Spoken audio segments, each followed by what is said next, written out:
Hello and welcome to yet another installment of our interview series brought to you by the editorial committee of the Royalist'25 mid-year edition. I'm Niluka Karunaratne and I will be your host for this episode. Today, we are truly honored and privileged to have with us today a distinguished all-royalist and a well-known and highly respected figure in Sri Lanka's sporting arena. The gentleman in question is none other than Mr. Niluka Karunaratne, a renowned all-royalist from the group of 2004, winning college colors and the prestigious Royal Crown for badminton, three-time Olympian, captaining the national Olympic team in 2012, winner of 34 international medals while also being a record 17-time national champion, truly cementing his place as the greatest Sri Lankan in the sport and an inspiration to us all. Good morning, sir. Thank you very much for accepting our humble invitation and taking the time to join us today, despite your undoubtedly busy schedule. Your presence here is sure to inspire countless young royalists, whether they are watching this on YouTube or reading this article in our magazine. To begin with, sir, could you give us a brief recap of your illustrious journey at Royal College? We'll do our best to capture it all within this single page. Uh, First of all, good morning to you, and thank you very much for having me in this program. And uh, firstly, I started playing under 19 for all when I was very young age. When I was 15 years old in 1999, not even 15, I was like 14, and from that point on, I won the school colors since 1999, and for going on for 6 years, 6 years colors, being a 6 years colorsman, and winning a lot of uh, team events such as under 16 team event and also the under 19 team event, national school games and under 19 team events that we have not won before, and it has been a great journey, to be honest, because playing alongside with my teammates who have been also equally supported to the team, to the victories that we have gained for the college, and also uh, winning the national title men's singles at the age of 16 when I was at grade 11, just before my O levels. uh, was one of the highlights that I have achieved at Royal, and also being at Royal and representing Sri Lanka also at the national team while being a school kid is something uh,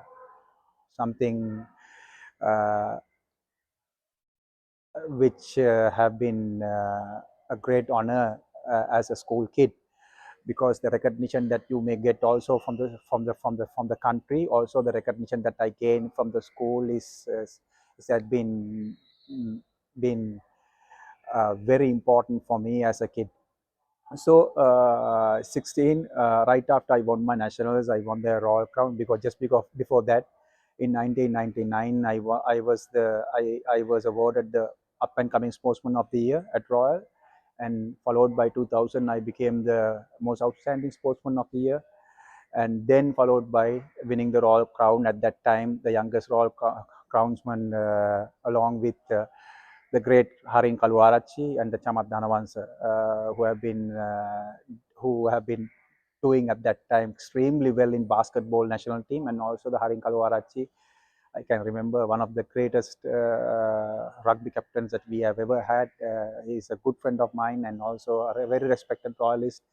I had a lot of good memories with him as a friend, as a brother, and which won the belt before us, and with a huge gap.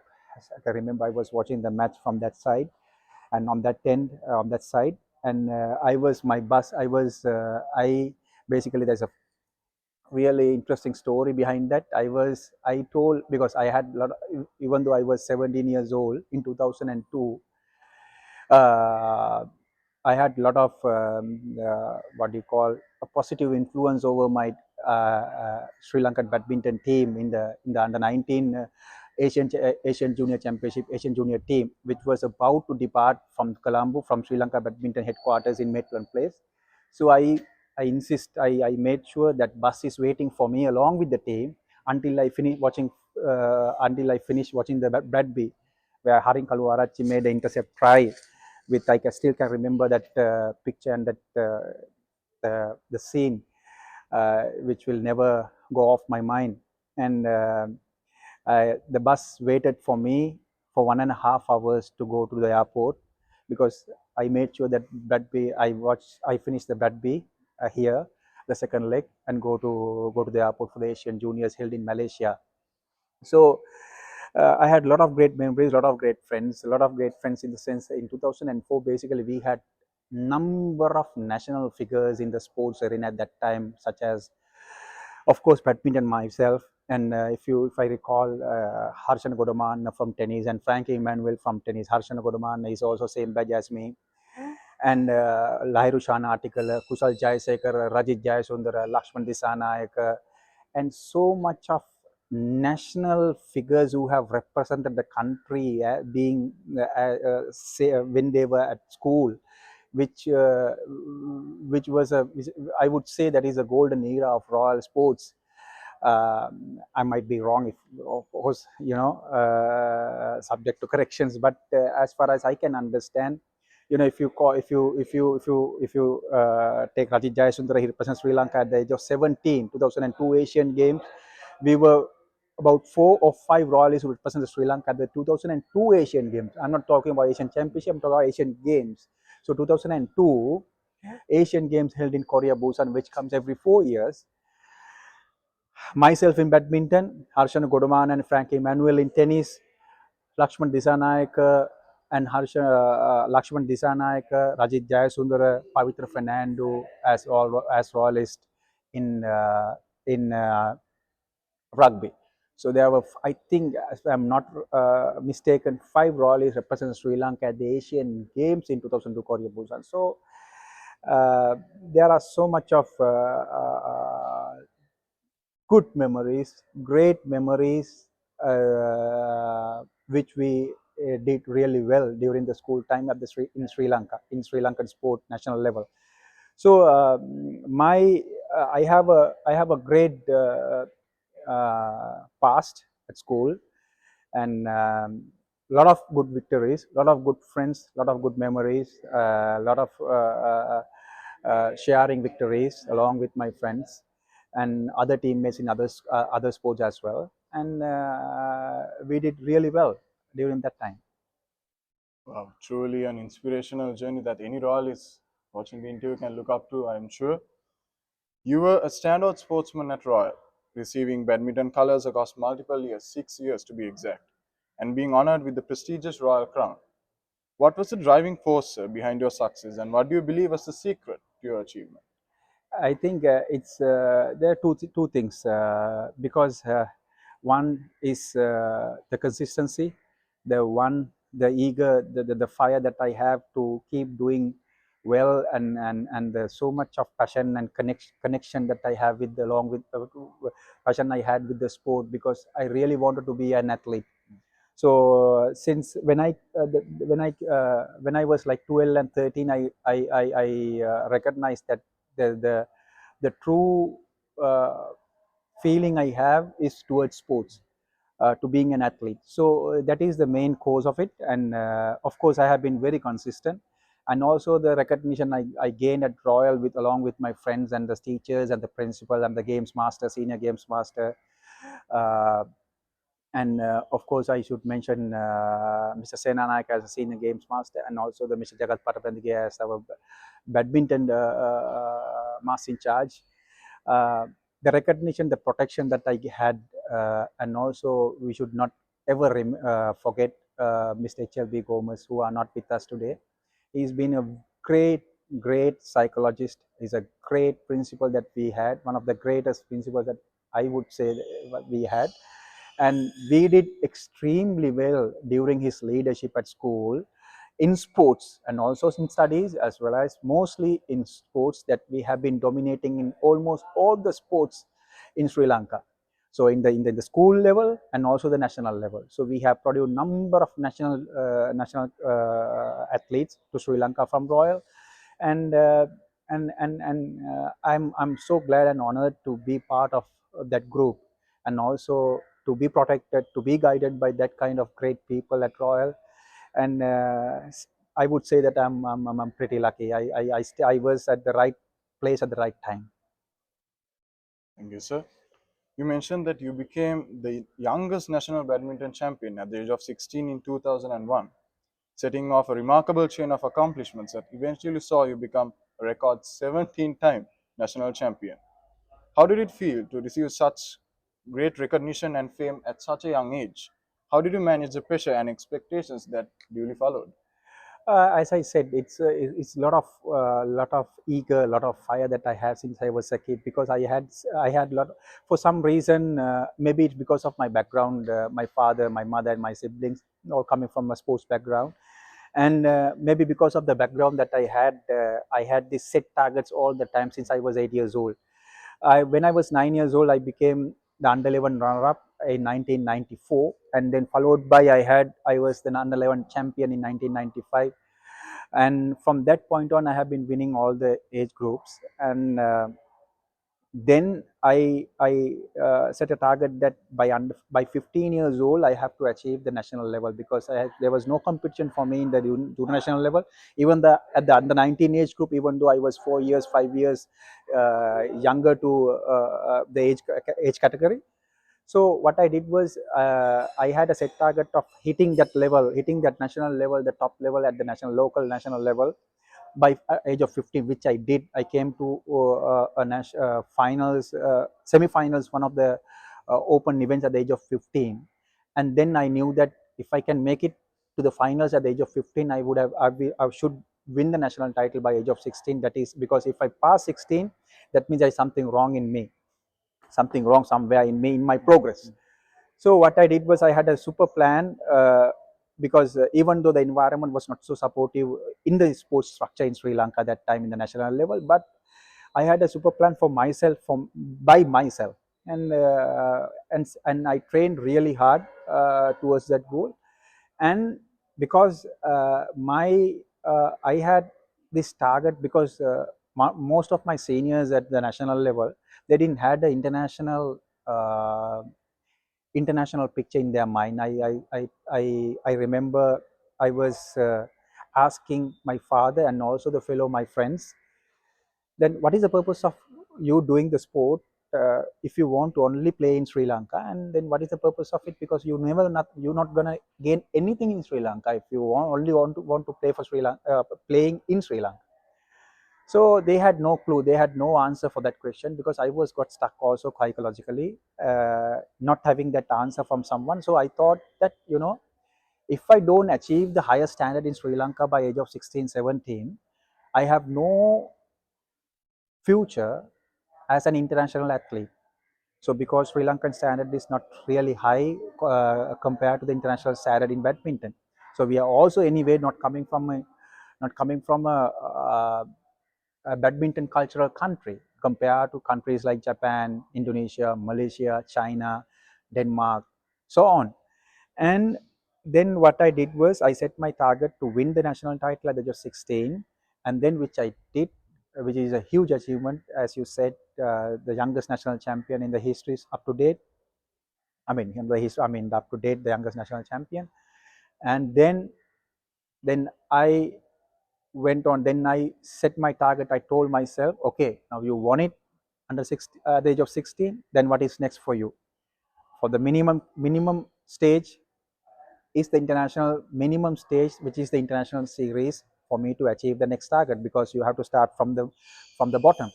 And then I able to made it to first 16 in the Asian Championship, in the Asian Championship, Badminton Asian Championship held in Indonesia, which is a huge standard which nobody have achieved at that time, and still to come up to the first 16 at the age of 18 in 2003. So from that point on, I knew that I had the potential to go on and on in the international circuit. So what I did was to play much more international tournaments while being at school, and I've been exposed to the world circuit. I have been traveling the world, and with those experiences, with those victories, losses, and what I have gained, because I was well matured by age of 17 and 18 as an athlete. As a professional athlete, I was well matured, even though there was no support. I had so much of thrive for me to go and get what I really want, for me to achieve the the the the, the badminton goals, not my personal goals, but the badminton goals, which is my ultimate passion, to represent Sri Lanka and to win for Sri Lanka. So when I have those set targets all the time, every time that I face a challenge, so you always learn and you always working on your psychological aspect. So you fill in the blanks. You check where you go wrong, where you go right, right? You don't get overconfidence, right? Which is very important. You don't go into the comfortable zone. The most important thing is you have been never been in comfortable zone. So that is a main thing along the way, that I think that I have been very consistent, being winning the national title for 17 years. So I am not a guy who wants to be in that comfortable zone. I want to be the guy who is under pressure. So because I perform really well under pressure, and because since I was a kid, I have been under pressure.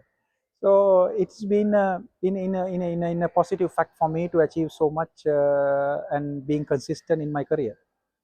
Thank you, sir. You come from a family of sporting excellence. Your father, Louis Karunaratne, was a national badminton player and coach. Your brother, Niluka Karunaratne, has represented Sri Lanka internationally in badminton. And now your youngest brother, Chamika, is now a national cricketer. How did growing up in such an environmental influence your journey and contribute to the legacy that you built?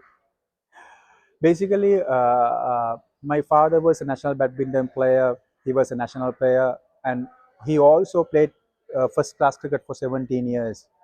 He played for Cultural Pieces. He played for Bloomfield. He played for Moors. He's been a fine all rounder in cricket. It's uh, so it's anyway coming from the family. It's been very competitive, because within the family also I had to compete a lot for me to whatever get what I want, even within the family. So because there are three more brothers, my father's being athlete, and also they have been very competitive as well, looking on me. And I would say that competitiveness being everywhere around me, that also helped me a lot for me to achieve a lot. Not to not to stay relaxed, right? Looking towards the goals, looking towards challenges, take it as positive. Whatever the pain, whatever the challenges, whatever the obstacles, whatever the setbacks that I may face, I took it as very positive for me to. I would. I, should, I told myself that okay, we are going to overcome that. We're gonna win these battles. I took it as battles. Every single challenge I face, I took it as battles. So that also been within my family, and it helped me a lot, because sometimes you may need your teammates for you to train also, but it wasn't the case for me, because I wanted to train even on a Sunday. I can call my brothers and let's go, we book the court, we play. So we had a lot of personalized training sessions along with my brothers, which helped me a lot along the way. And it's helped for them also, for them to also to have a brother who have been very focused, very consistently is very important. You may focus for a short period of time, doesn't get you anything. You may win something, but you're not going to win a lot for yourself or for your country. Your focus also have to have a lot of consistency for you to achieve certain things, not locally but internationally, and also to remain there for a long period of time. That focus has to be there for a long time, because you're not competing with Sri Lanka, you're competing with outside. You're competing with different genes, you're competing with different huge amount of potential athletes, right, coming from a country like Sri Lanka. So you have to make sure that you put that effort, you have that capacity, you have that psychological effort for you to overcome those battles, the international battle. So anyway, the family helped me. Family surrounding was been a very positive fact for me to achieve those goals. Thank you, sir. For many young shuttlers in Sri Lanka, representing the national team is the ultimate dream, yet only a select few get to live it. How did it feel to see your name in the national team list for the first time? What was it like to enter the court hearing thousands chant your name? How does it feel to live the dream that so many aspire to? Well, I remember my first tournament for representing Sri Lanka national team was in 2000, held in 2000 Badminton Asia Championship held in Jakarta, Indonesia. Uh, for some reason, uh, every time I did something for the first time, I did win something. I never lost. Even when I was a kid, they first whatever I do first, I won. So I remember I won my first match against Vietnam at the age of 15, representing Sri Lanka at the national team. And the second round I lost to an Indonesian. So at the age of 15, for some reason, I didn't feel any nervousness. I was not under pressure. I was very relaxed, but I was so focused for me to somehow go do something. That was my main focus. It's not to win. I wanted to, as a kid, I wanted to make sure that I put up a good show for me to satisfy, to do the justice for myself and also for the team and for Sri Lanka, because Sri Lanka has sent me to represent Sri Lanka. So that was number one. But the most significant moment for me is, you said something uh, something important, when thousands of chanting my name. That happened for the first time in my life in 2012 London Olympics. The first round when I played against Japan, Kenichi. So I still don't know for what is the reason that so much of people chanting my name against a player like Kenichi who knows, the whole world knows, and he has been doing extremely well. Just before that year, he came up, he was the All England finalist, most prestigious even in badminton. So for some reason, on that particular day, the whole crowd, the whole stadium was chanting my name. Of course, not in the beginning, but when the match is going on, because I don't know, for some reason, maybe they understood that I'm going to win. So that is the most beautiful memory, the environment, the sound that I ever had in my life. Coming from a country like Sri Lanka, didn't had any international culture before, and playing against one of the best players in the world, who knows the whole world, who recognized by the whole world, and I'm coming from almost nowhere, and going on facing that challenge very positively, putting my effort, putting my approach, putting my psychological fact, putting my skills in a very positive manner, to have that capacity without a coach at the back. When that guy had Park Chu Bong, who's the Olympic gold medalist and also the Japan number one in his back, going on and winning that match for Sri Lanka. And when the whole stadium, the whole Wembley Stadium was cheering for me against the Japanese guy. So that is the most beautiful picture, beautiful memory that I had, and which will remain for the rest of my life. And that is a transformation. That is the, the, the, the the change, the transformation of Sri Lanka badminton. I always used to say, going from locally to globally. That is a moment that every Sri Lankan kid who wants to play badminton, every Sri Lankan mother and father believe that Sri Lanka can do something in badminton. A psychological fact, psychological thought that they never had before, that Sri Lanka could do well internationally. But from that day on, they understood, as a community, as a country, as fans, as people who wants to play badminton, they understood, they realized that Sri Lanka can in badminton. That is the biggest change in Sri Lanka badminton. That is the first change that we had, I would say. Thank you, sir. Your international accolades speaks volumes, representing Sri Lanka in 3 Olympic Games, 5 World Championships, 6 Commonwealth Games and 2 Asian Games, and securing a staggering total of 34 international medals. What were some of the most memorable moments in this journey? How did you find the drive to keep going, pushing medal after medal?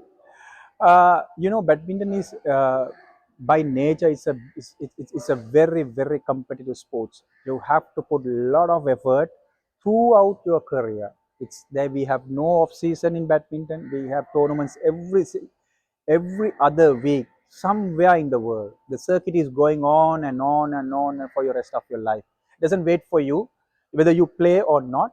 It doesn't wait for you. Someone might play, someone will play, and someone will win. So for you to be competitive, for you to be up in the world ranking, to maintain that world ranking, to maintain that standard, for you to make a remark locally and internationally, you have to keep on moving. You have to keep on moving without distraction. The most less distraction, most the more you become professional, the more you can move forward in your career in badminton. So 34 international medals is in the most competitive era in badminton. I would say, I give you a little bit of technical information in badminton. The people say the most they compare the eras, in 70s, 80s, 90s, and the millennium. And they used to say in 1980s, the Rudy Hartano, late 70s and early 80s, the Rudy Hartano, the most outstanding badminton player they ever to live. And then there you come, Taufik Hidayat, of the same country, Taufik Hidayat, and Lindan, Lee Chong Wei, Peter Gader. So then they said these are the most outstanding, God-gifted players. Those are the words that the commentators used. So because the, the competitiveness, the characters that they have, for them to, with so much of comfort, so much of facilities, so much of infrastructure, so much of financial support, so much of staff, they still wanted to win in badminton. They were not distracted because of their you know material benefits, I would say. They wanted to play, they want to come on court every day and to perform, because I think as human beings they were fully satisfied by playing badminton and winning. So this is more important. So that comes with your character, your upbringing. You were never distracted for materials, you never distracted for anything else but to perform, to being an athlete. That's what they make them happy, right? So that is the most competitive era, and that in that competitive era I would say I was also something in the world, which I'm proudly say that I came up to 34 in the world ranking in the most competitive era in the badminton history. I would say Linden, Lee Chong Wei, Taufik era. So because when you have superstars in any subject, in any sport, all the players behind, they drive through, they try to become closer, they want to perform, they have to put effort, they put a lot of psychological effort, they create a lot of environment, positive environment for them to touch that people, touch those people, win win a point, win a set, win a match. So the whole world is driving towards those superstars, not only players, the whole community in the world driving towards the superstars. So in that competitive era, I was 34. When I look back and think it's almost impossible for a Sri Lanka to do that, right? With so much of challenges, so much. And I think, as I said, I was lucky having met great people, great teachers at school at Royal, a great principal, HLB Commerce. I was very lucky because he was taking care of me a lot. And then I had a lot of great coaches I met along the way, locally and internationally. And there are so much of great people I met. Very few people, but I met them at the right time, at the right place, at the right time. And who took care of me, because maybe I was lucky, maybe they have recognized that I have the potential to do something special. So that is the reason, it's driving through. It's driving through what makes you satisfy the most. Thank you, sir. Most notably, you captained the Sri Lankan team at the 2012 Olympic Games in London. How did it feel to lead a team of talented young sportsmen bearing the Sri Lankan flag at the opening ceremony? What was their journey like, and I should say, being the only royalist to ever captain an Olympic team? It's been the most honorable moment in my life for me to captain the Sri Lanka team at the Olympics, and bearing the Sri Lanka flag. And you know, uh, I have been a captain when I was small at the school team. I've been a captain uh, in 2004 at school, badminton captain, and I have been a captain Sri Lanka badminton team as well. But to become the captain of the whole Sri Lanka country at the Olympics, the most uh, celebrated event on earth in sports, and in London, it's something very, very special and something very honorable. Captain and also the flag bearer. So it's been, as I said, it's been the most honorable moment in my life for me to carry the Sri Lankan flag at the London Olympics and to captain my team. And also, I'm very humbly proud that I able to deliver is very important. Having a responsibility is one thing. Having recognized is something. At the same time, you need to do your responsibility. You need to do your job, right? So I think I did my job. Not I think I did my job for the country and being the captain, and I made Sri Lanka proud. And it's it's uh, it's a very special moment in my life, which will remain in my mind for the rest of my life. Of course, it's been a very special for my family, and of course, as you said, the first royalist to captain at the Olympics, uh, and first badminton player also to captain at the Olympics. It's been a very honorable moment for me. Thank you, sir. I'm sure those memories will provide inspiration for many young athletes to come in the future. Since retiring from your playing career 2 years ago, what steps have you taken or plan to take to ensure that the next generation continues to carry the Sri Lankan name with pride, just as you did?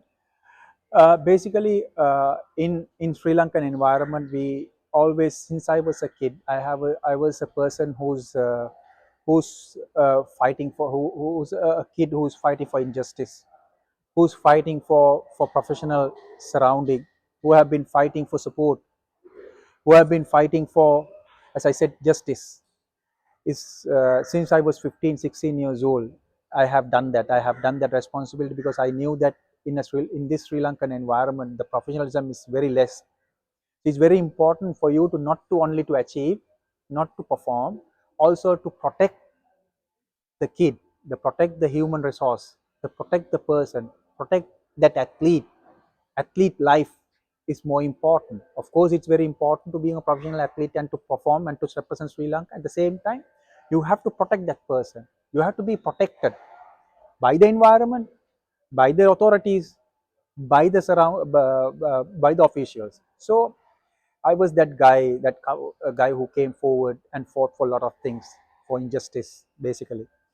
And I made sure along the way, I made sure that a lot of injustice not taking place during my time, right? Things maybe change a little bit now, but my time, nothing goes wrong. I made sure that not only for me, for the girls, for the boys, is nothing goes wrong. No ragging is in place, no discrimination, no harassment is in place. When I was around, that I made sure 100% that which happened to me will not happen to someone else after me. That was my thought. That was my stance. So I was very strict on that.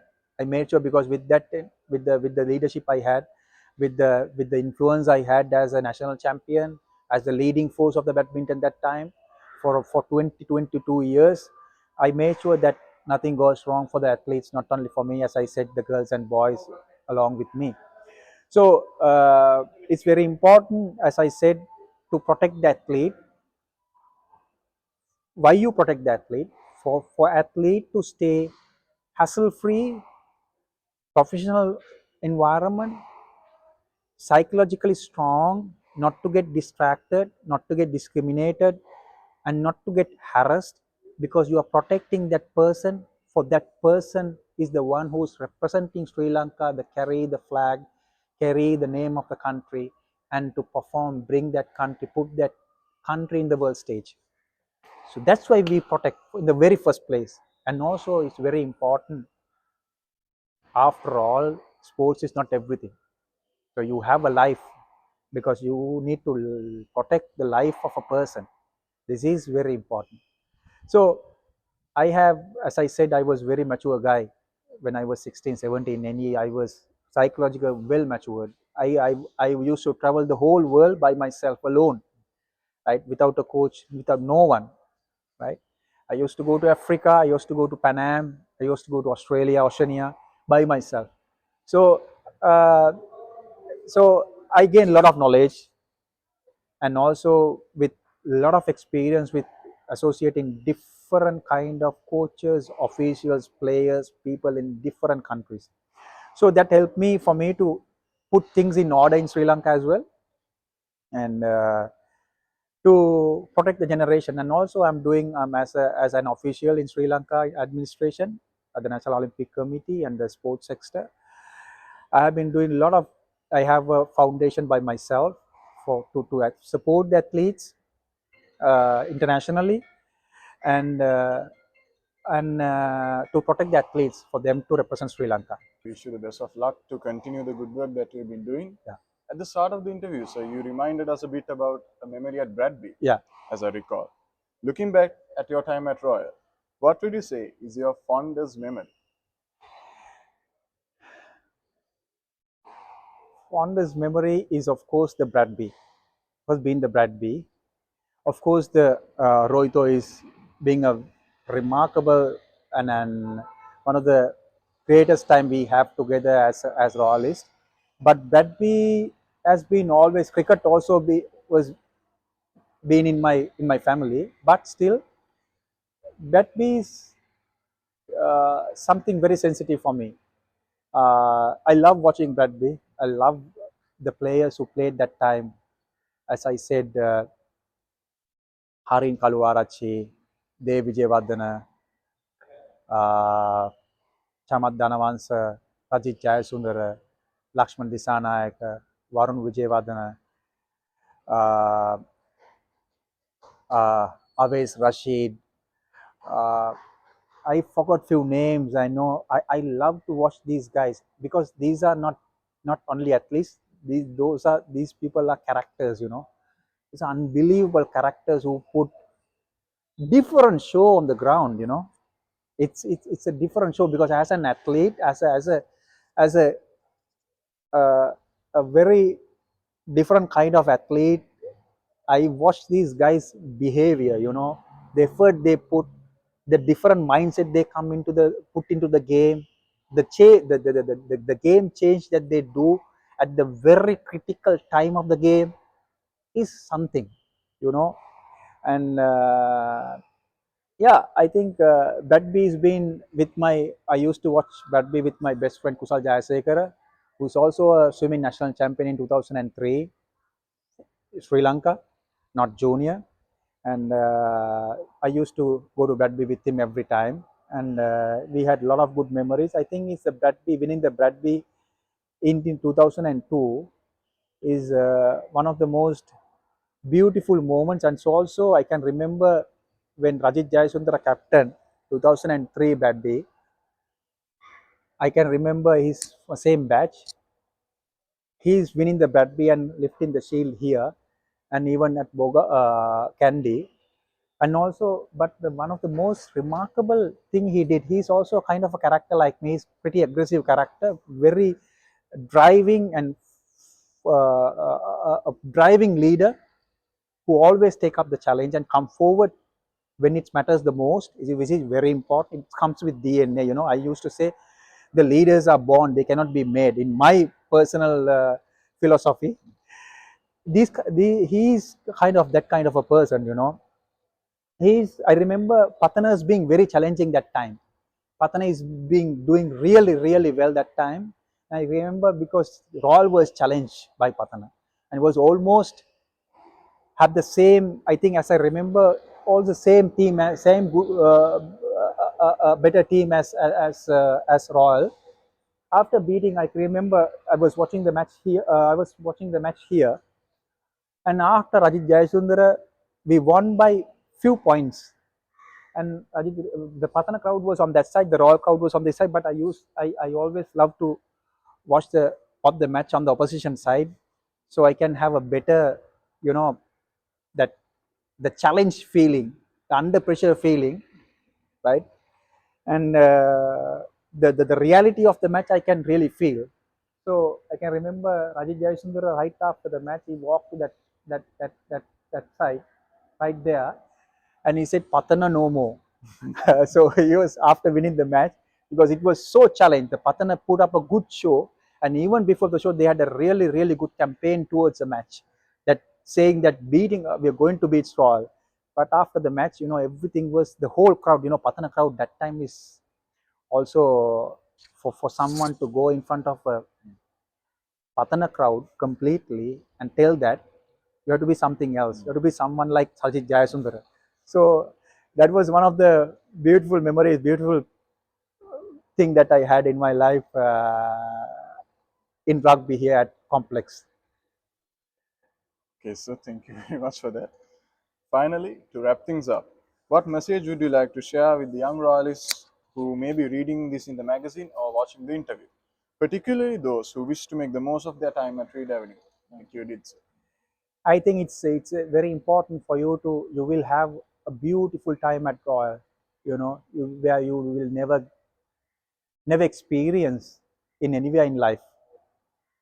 It's very important that you you you know you gain the best out of it, not only for yourself, for with your friends, with your family, and to give back something better when you after you finish school, right? Because that experience, that life energy you gain, you receive from Royal is different. It's a different frequency, it's a different vibe, it's a different energy level. So that's why I always say, when you are at Royal, receive that energy, receive that blessing, have that experience completely, in order to move forward, achieve something great, and for you to deliver something great, of course, for all and also for Sri Lanka. And I think it's very important to put an impact, and also to make a remark, being a royalist, and because that's what Royal is giving you, for you to achieve, and also to give back to the school, and to the country, end of the day. Thank you, sir. All right, and that brings us to the conclusion of this episode of our interview series. Once again, thank you very much, sir, for joining with us today. I'm certain this conversation offered valuable insights to our enthusiastic viewers and readers alike. Thank you to everyone who tuned in today. We truly appreciate your support and look forward to seeing you in our next episode. Until then, take care and goodbye.